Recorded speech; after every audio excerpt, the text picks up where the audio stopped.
ইসলামকে সম্প্রসারিত করতে পারেন আলহামদুলিল্লাহ।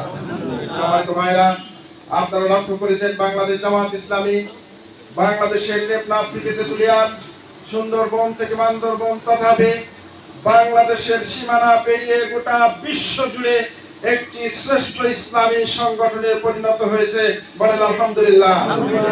ভাইরা, বাংলাদেশের 18 কোটি মানুষ এখন চায় সব দল দেখা শেষ, দাঁড়িপাল্লার বাংলাদেশ। কথা ঠিক কিনা?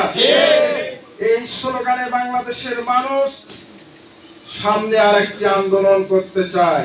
যে ভাইরা, 1952 সালে আমরা মাতৃভাষার জন্য সংগ্রাম করেছি, আন্দোলন করেছি। 1971 সালে আমরা স্বাধীনতার জন্য আন্দোলন করেছি। বিগত 2024-এর জুলাই আগস্টে আমরা ফ্যাসিবাদ মুক্ত করার জন্য আমরা আন্দোলন করেছি। প্রিয় ভাইরা, এবার সামনে একটি আন্দোলন হবে, 2026 সালে একটি আন্দোলন হবে। সেই আন্দোলন হবে আকুল জাআল হক ওয়া জাহাকাল বাতিল ইন্নাল বাতিলা কানা যাহুকা। প্রিয় ভাইরা, সত্য আগত, মিথ্যা বিলুপ্ত, সত্য অবশ্যই বিজয় হবে ইনশাআল্লাহ। সংগ্রামী ভাই ও বন্ধুগণ, এই জন্য সকলকে উদাত্ত আহ্বান জানাই। মহান আল্লাহ তাআলা বললেন, আল্লাযীনা আমানু ইউকাতিলুনা ফি সাবিলিল্লাহ, যারা ঈমান এনেছে তারা আল্লাহর দ্বীন প্রতিষ্ঠার আন্দোলন করে। এটা ফরজ নাকি সুন্নাত? ফরজ। জিজ্ঞাসা দিয়ে বলেন, ফরজ নাকি সুন্নাত? ফরজ। সূরা নিসার 76 নম্বর আয়াতে আল্লাহ বলেছেন, আল্লাযীনা আমানু ইউকাতিলুনা ফি সাবিলিল্লাহ, তোমরা যারা ঈমান এনেছো তাদের কাজ হলো আল্লাহর জমিনে আল্লাহর দ্বীন প্রতিষ্ঠার আন্দোলন করা। বলেন সুবহানাল্লাহ। সুবহানাল্লাহ। অপর পক্ষে আয়াতের পরের অংশে আল্লাহ বলেন, আল্লাযীনা কাফারু ইউকাতিলুনা ফি সাবিলিত তাগুত, আর যারা কুফরি করেছে, আল্লাহকে অস্বীকার করেছে, যারা ঈমানকে অস্বীকার করেছে, তারা তাগুত প্রতিষ্ঠার চেষ্টা করে।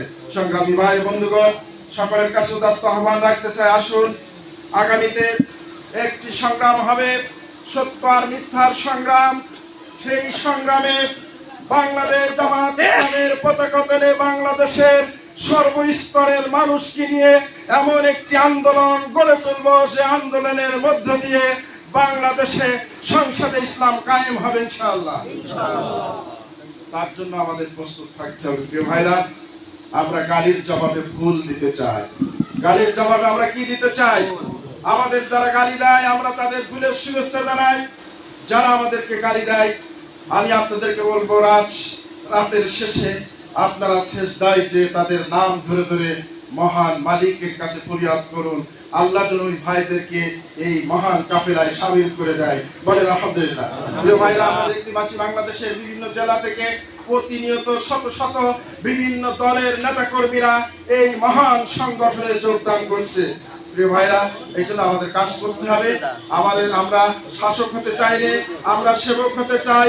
আমরা একটি সমৃদ্ধ, একটি বৈষম্যহীন মানবিক রাষ্ট্র বিনির্মাণের জন্য যে স্বপ্ন আমরা দেখছি, সেই স্বপ্ন বাস্তবায়নের জন্য আমাদের জান মাল দিয়ে সংগ্রাম করতে হবে। সকলে রাজি আছেন ইনশাআল্লাহ? আল্লাহ সবাইকে কবুল করুন।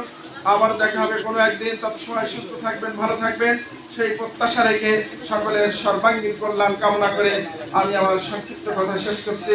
আসসালামু আলাইকুম।